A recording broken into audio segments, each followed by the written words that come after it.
DigiYoo in review. And as is tradition, we're going to start today's DigiYoo in review with something that makes me mad. Today's victim is trashy, pointless reality TV shows that focus on people that are going nowhere with no vision and absolutely no sense of shame. No, this isn't a video blog about Jersey Shore. That is so 2011. I'm talking about MTV's new big hit, Buckwild. Have you seen this show? If you haven't, please save your innocence. It's the worst show ever made. It's basically about a bunch of 20-somethings that live in West Virginia that get drunk, get naked, and go nowhere. Please, MTV. The good news is MTV seems to have realized that it's not a big hit, with its viewership way down from what they'd expected at less than 2 million a show. Thank you, America. Thank you. Personally, I think we should just take those kids on some sort of intervention. How about we visit every 7-Eleven in West Virginia and show them where they're going to end up unless they smarten up and put their clothes back on? Hey MTV, why don't you make an episode of that? Or just go back to making music videos 24 hours a day like you used to, the one thing you did well? Okay, in happier news, it seems that there's a whole lot of new apps coming out on the market that are focused for our baby boomer generation. For those of you that are in the It's All About Me generation, the baby boomer generation is people that are born between 1946 and 1964. So basically some of them are getting a little old. But these apps are really cool. Let's check out some of the nifty doovy wackies. Oh, for you guys, that's cool stuff in baby boomer lingo. So they have this new thing, let's see. They have a new one called the heart rate monitor, where you put your finger on the LED camera and for 10 seconds and it will tell you your heart rate so you can check it. Good idea, huh? Another one is called iReader. You put your phone over the text that you're trying to read and it puts a light on it and you can actually cinch in on it and make the text enlarge. Clever. There's another magnifying app that's called, let's see what it is, Silver Surf. Silver Surf, you can magnify things, but it's more like the buttons and the text on your phone. I think it's so great that we're making these apps for the oldies. Now we've just got to teach them how to use their phones. Because I've seen my dad trying to answer his cell phone. Bless his cotton socks. Phone rings and he's like, oh God, Jesus, oh Christ, how do I don't know which one's, oh, which does it, this, oh, I can't answer it, oh, crikey.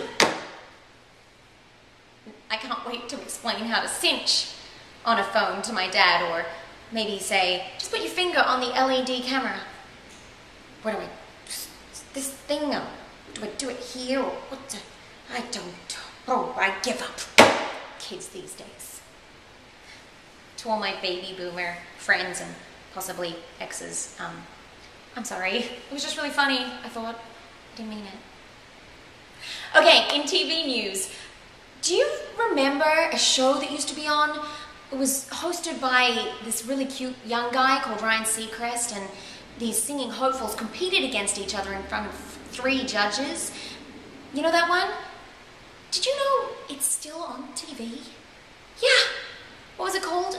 So I Want to Be an American Idol or something?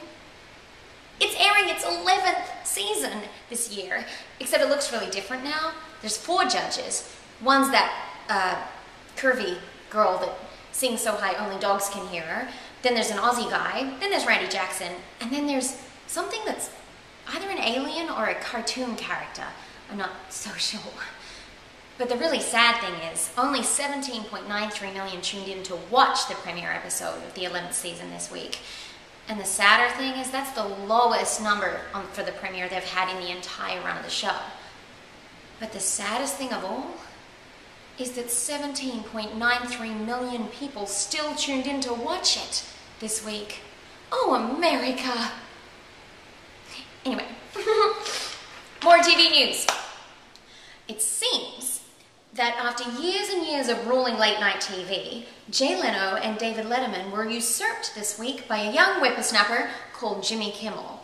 Jimmy Kimmel had his show moved to the 11:35 slot on ABC, and he completely killed them in the ratings. In fact, his highest audience this week was 3.017 million, which was 3% higher than The Tonight Show and 31% higher than The Late Show. Way to go, Jimmy. it would seem to me that the answer to this equation is very simple. Only one of these 3 late-night TV hosts has had me on his show. You can guess which one it is. Thanks, Jimmy. And finally, in film news, and DigiYoo in Review's first attempt at doing a movie review. So in 2001, Jennifer Westfeldt made the movie Kissing Jessica Stein, which was full of confronting ideas of girls kissing girls and women falling in love with women. Now, in 2013, she's come out with a new movie, which is equally avant-garde and cutting-edge for today's society. Her new movie, Friends with Kids, stars a number of really big names in TV and film right now, including herself, Kristen Wiig, Chris O'Dowd, Maya Rudolph, and John Mann, of course, her partner. Now, the movie is basically the story of a guy and a girl who are friends that decide to use each other's body bits to have a baby, and magically, they fall in love. The film's actually really great, and I highly recommend you renting it and getting out and watching it and having a good watch, but the only thing is, I watched another movie like 2 months ago in Australia with basically the same storyline called Not Suitable for Children. So if I'm to take the trends of movies as advice for my dating life, in 2001 I was told that if I kiss a girl, she'll fall in love with me. A few years ago, Justin Timberlake and Ashton Kutcher were trying to convince me that if I had sex with my platonic friends, they'd fall in love with me. And now I'm being told that if I have babies with my remaining platonic friends, that they'll fall in love with me. Whatever happened to the good old days of Sleepless in Seattle, where you just stalked a man to make him fall in love with you? And that is all I have time for today in DigiYoo in Review. Thank you so much for watching. Please share this with your friends on Facebook and Twitter and everything. And come back next week for more articles. And in the meanwhile, please check out DigiYoo. Technology, life,